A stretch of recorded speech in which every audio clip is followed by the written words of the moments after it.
It doesn't matter. I'll go first. Okay. I'm Melo. I'm originally from Virginia. I've been here in Charlotte since like '98, and I am one of the contestants on the Androgynous Model, and I enjoy styling. I now enjoy modeling, something new for me. So this is a big step in my life, actually. And you, Emily? Cool. My name's Emily. I'm from VA as well. I was there for a while and I came down here. I've been in Charlotte for 7 years now. So I like it. Charlotte's pretty cool. I'm a contestant as well on the Androgynous Model, and I really, really enjoy it. Something so different. I've done a few shows before this show was created, just regular runway, and it's completely different. But overall, it's a really good experience, and it's just different. I enjoy it. Okay. And Miss Nikki Eason. Yes. I guess I'll go last. Definitely, I want to thank you, Star, again, for having me on, and having Melo and Emily here with me is just actually an amazing experience. I am Nikki Eason, the founder and creator of the Androgynous Model, originally from Greenville, South Carolina. It seems like I've been in Charlotte for like the last 6-7 years. So, I mean, Carolina girl, you can just say the best way, but definitely excited about being on the show. Excited for these two that's actually in here with me and what's to come. Done very, very well. Like I said, I really embrace everything about this show and help a lot of people understand what androgyny is. Not just the fact of taking pictures and modeling, but I actually am trying to promote a more positive experience for women of our kind, androgynous women, to be professional, to be able to conduct themselves in different ways. And I just happen to use the Androgynous Model as an avenue for competition, just to get people to understand that we can compete as well, inside this industry, and just so we can have a chance, to be accepted, because that's what we've struggled with for years. So thank you for having me. I'm excited. Appreciate it. Yes, really. Thank you. Well, all of you are welcome. So, about the Androgynous Model, if you guys remember, maybe like a month and a half ago or so, we had just Miss Eason on the show, and she explained to us her ideas behind the show, her motives, what she wanted the show to mean, not necessarily just for the LGBT community, but for everyone in general, because, you don't have to be lesbian or gay to be androgynous. Right. So, how do you guys feel? Like, how does it affect you, just androgyny? Like, you want to be able to express yourself. You want to be able to wear what you want to wear when you want to wear it. And I feel like you have to live up to these standards for women. So, like, how was it just growing up, having to wear, well, if you had to wear dresses or something, like, 'cause I know if my mom put me in a dress, I would be so mad. But now I'll wear a dress every once in a while, but I don't know, I'm just kind of a pants girl. True. Well, I think we've all had our own struggle in a sense, and everybody has their story. But a lot of them are very similar, of course. There's really no difference between what we would see, I guess, younger, what guys could do and what girls could do, and the limitations between the genders or the sexes or anything like that. Because, of course, when you're smaller, people are just people. True. Yeah, so it's unfortunate that now, in society, that's not the way things are, and somebody's always a certain kind of people or a certain kind of way, and they should act in that way, and that's all they're confined to. So that's why I really like the show in itself in its entirety, so that way we can display that that's not always the case, nor does it ever have to be. So I definitely like that, because before the show, I didn't really know what androgyny really was until, of course, we did our research, and I did for the longest, growing up, you're just like, I don't know what I like guy clothes, but I'm a girl, and maybe I'll fix my hair like this. But you didn't know what to call yourself, and of course, it was either you were gay or you were straight. Yeah. There was no, like, in the middle, of course, or you would be bi or something like that, but there was no androgyny. Nobody, really knew what that was. So I think to finally be a part of the show and finding out what exactly that meant, it was just like an epiphany for me. I was just like, that's what I am. Like, it was crazy. It was crazy. Well, I myself, I'm 26 years old now, so I've seen society more or less accept androgyny more than when I first discovered that I was androgynous. But growing up, I mean, it was hard. I was really afraid to step out of the house. I didn't know how people would accept me, or if they would accept me. I didn't know what they would say to me or how they would look at me.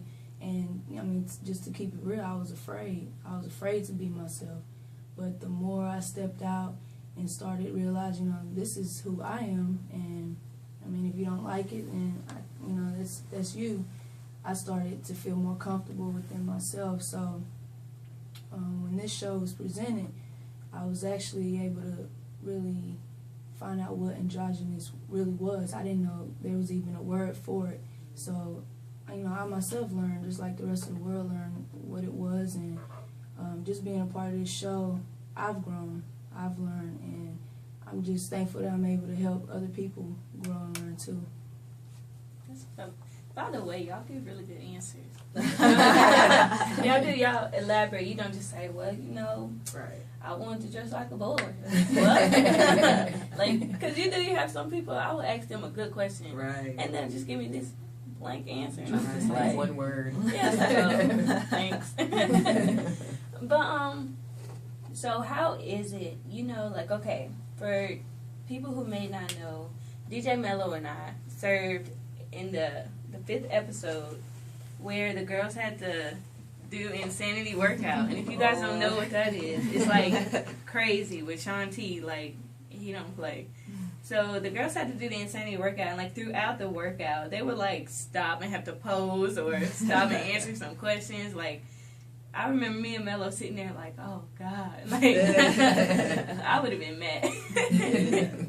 But you guys, throughout the challenge, you really kept a straight head. You did what you had to do, and you focused on getting it done.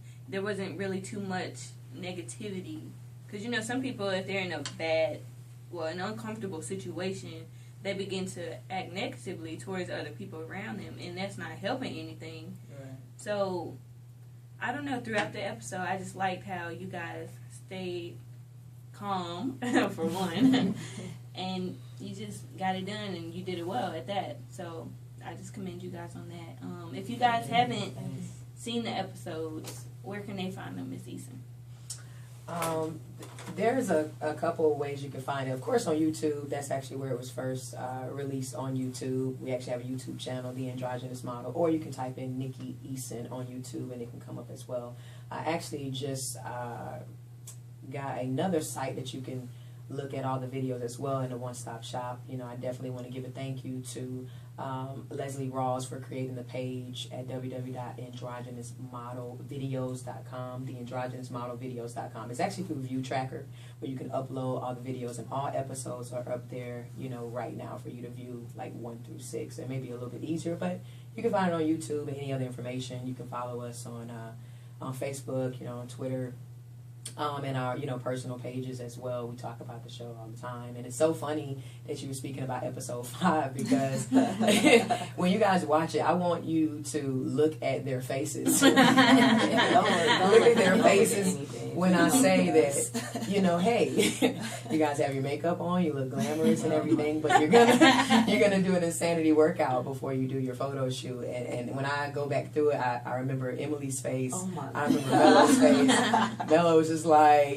eyes wide, like, whoa. She tried to play it off, but Emily kind of gave it off real, like, wait a minute. I was just like, there's nothing good that comes with insanity. And plus being on camera, it was just like, wow. Yeah, it just pushes you. And I wanted them, the contestants, to understand, and the world to understand that we're tested mentally and physically every day, and when you're tested in those ways, it really helps you come in tune with who you are, and things come out where you're not really sure that you have been holding in or bottled up. And I wanted the contestants to understand that I don't want us to be in a position where we don't know how to operate when we are mentally and physically tested, because this is something new and something different that has been around in the world for a while, and to bring the light back onto it, a lot of people are not going to be accepting, and that's fine, but we want to be able to understand that we can be poised and be calm and know how to respond to those situations. So that's why I put them through that challenge, you know. And I like Star said, I mean, it was great. I commend all of them for hanging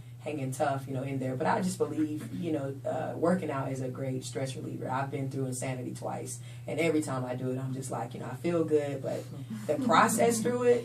If you notice in the show, if you notice in the episode, I think I helped Melo a couple times, and I helped Emily a couple times how to do it. I didn't do it long because it's a beast, but they did it, and I'm excited. It was something serious for sure. I think I was just more so upset that I was looking like this on camera. Right. And the whole time, however long we was in, I think, what was it, like 30-something minutes or so? 30, 40 But minutes. literally every second you think about stopping. Wait, I'm on camera. Every time you think about looking fat, you know what I'm saying? Doing regular, like, you know, if you're at home, you would have stopped 10 minutes ago and, like, sat on the couch, but you're just like, wait, I can't, I'm on camera. Like, even if you, like, don't hunch over, you look, nah, it was crazy. And the whole time I'm just thinking, I'm on camera.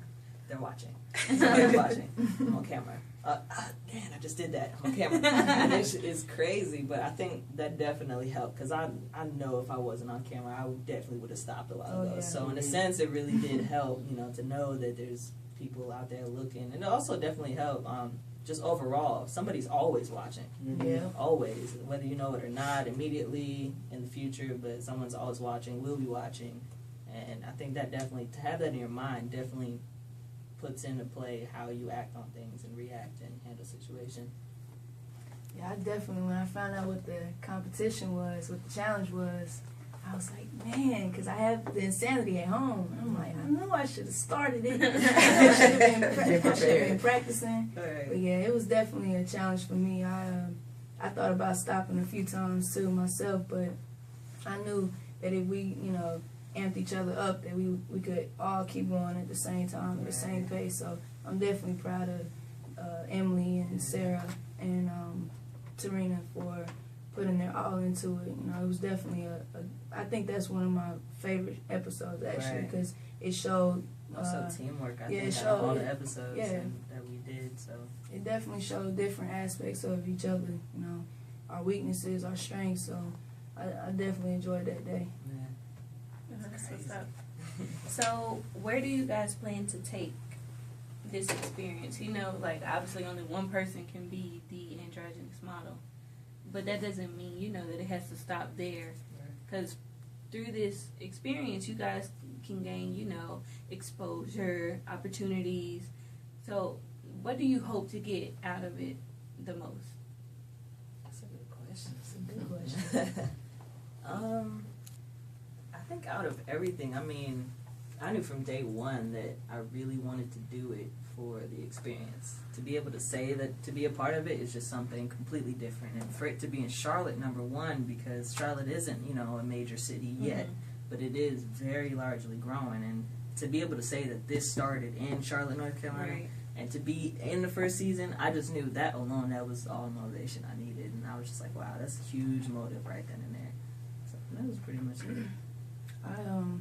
I definitely feel as this show continues to keep going, I gain more love and respect for Emily and Sarah. So me, from the beginning, you know, I was like, I didn't know what to expect, but now I'm more of like, I think all of us that has been a part of this show is the androgynous model. Yeah. Simply because, you know, we came in together, and we're gonna always be known for the first season of the androgynous model. So I definitely feel that all three of us, the top three, can definitely we each have different things that we can show the world, you know, bring to the table. So I feel like this show is going to go further than we even can imagine. I mean, you got to think, it's just Charlotte alone. Yeah. You know that there's so many people that has gone through what we've gone through, and for us to be able to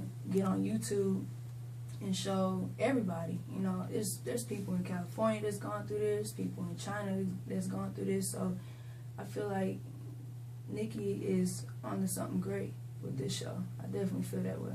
Yeah, I definitely commend her for that because I know until the show was created, even the idea, I didn't know it was possible, you know, for, I guess, women of, you know, our composition to be able to compete in the world with there are male models, feminine models, and that's just it. There's only 2 categories. So to be involved in both of them at the same time, for a while, I didn't know it was possible, and a lot of people didn't know until they saw the show either. So I think it brought a lot of enlightenment, and overall, a lot of people now know that it's possible and can do it too, and a lot of people can definitely agree with that and see similarities in themselves about it. So I like that a lot. Okay. Well, we're going to go to a little music break, and when we get back, I want to just ask you guys questions just to get to know you as a person, because when you're a part of the challenge, when you're on the show in front of the camera, you guys are on the level playing field. But I want to show how different women of different backgrounds got there, you know? Yeah. Sure. Like, it's not like, oh, we need an athletic girl that plays sports and did this and did that, because it doesn't always have to be about that, because that doesn't mean that you're androgynous at all. Right. So, when we get back on TakinOverRadio.com, I'm Star Ramsey. I'm Emily. I'm Melo. Nikki Eason. We're going to get to know these ladies a little bit more. Thank you for tuning in. We'll be back after this.